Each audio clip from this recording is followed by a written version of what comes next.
What is up, chat?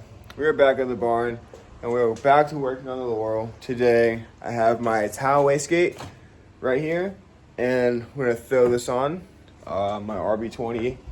So let's go ahead and get this thing slapped together. All right, so in this box we have our TiAL wastegate. This bad boy right here. Leave that in there. This is a 44 millimeter MVR TiAL wastegate. It comes with a variety of springs. You get them all set up from big to small.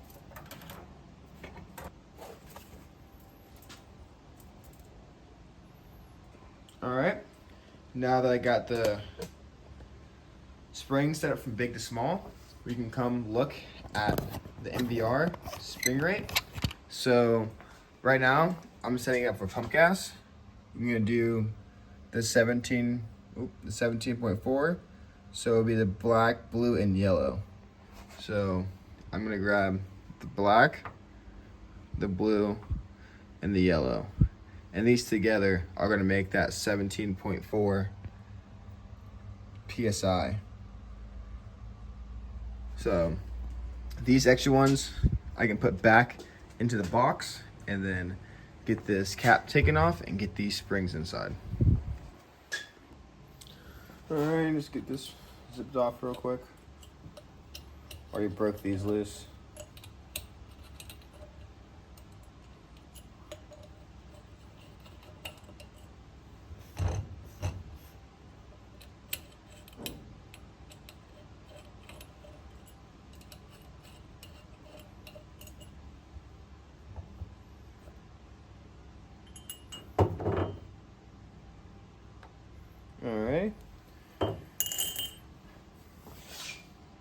Alrighty, so you're gonna put the smallest ones in first. So if you look inside here, it's ridged, so it has a spot for each size spring to go in perfectly. So first one goes in, second bigger one goes in, snaps in place, third one goes in, black. That one wouldn't snap in, but other two snapped in place. No big deal. But from here, I have a special tool to use to get the top down because it's gonna be a lot of pressure to get these down. So I have this hand clamp right here. We're gonna clamp the top down to the bottom and get them seated perfectly together so I can get these screws in without an issue. Okay, so we are moving over a little bit. Now, this is a tricky part. So to get this down flush, I need to compress it evenly. And to do that, it's the best way to do it is with a clamp like this, if you have one. I mean, you could use your hands if you don't have anything else. But the thing is, you just want to get this all the way down.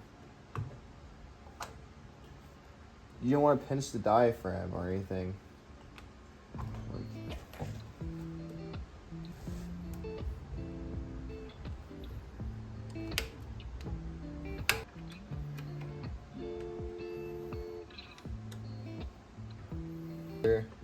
You got to even seal around this bad boy because it cannot leak, or it's gonna have issues.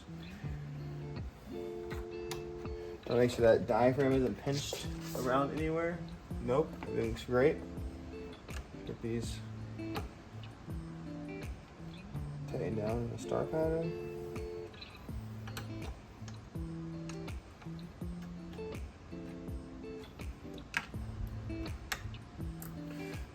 More torque in the star pattern.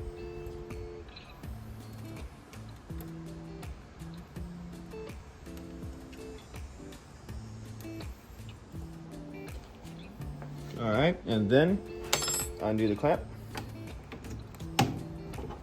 and boom. Springs are set. It is fully sealed all around. Now it's time to block off some of these air holes. And the water holes, still deciding if I'm running coolant or not. I don't think I am. but I'm just gonna leave them unplugged for now. I'm gonna block off 2 of these air holes and then add the barb fitting. Okay, chat. So there's 3 air holes on the bottom. 2 of those get covered up with these plugs, and then 1 of them gets an air barb fitting. So that's 1 plug.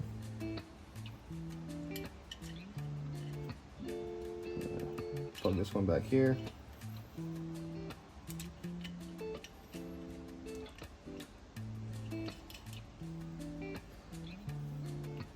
And then the barb fitting. These got aluminum cross washers. Make sure you don't forget those. And then on that last air port, right here,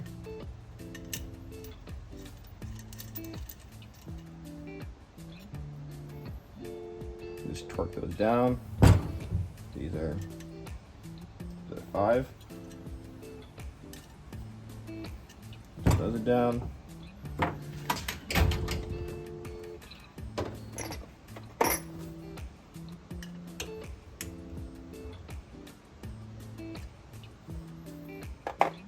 Hope this is oriented the right way, that I can get, vacuum line on it.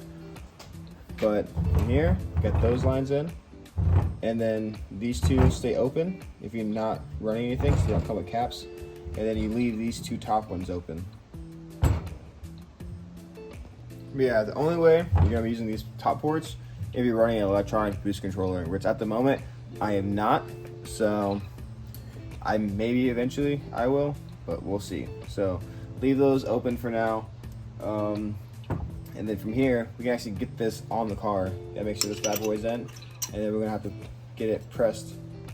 We have to push down on. We're gonna have to push down on this lip to get it to. Oh God, it's gonna be hard. That's gonna be hard. I can't even push it down with 2 hands right now. But basically, I mean, see that? You gotta press that hard while slipping the V-band onto the exhaust housing. So this bad boy goes around like this. Boom. And now I can bring it out over the car, and we'll slide this onto the car, basically. But yeah, from here, slide it on, push down, clamp in. Okay, so it's a little hard to see because down in there, hold on, kind of a crazy angle, but basically, you have to get in here.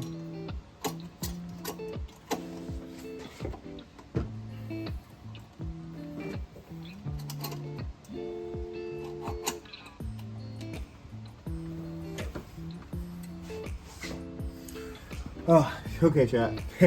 I got it in, but basically, you might need 2 people.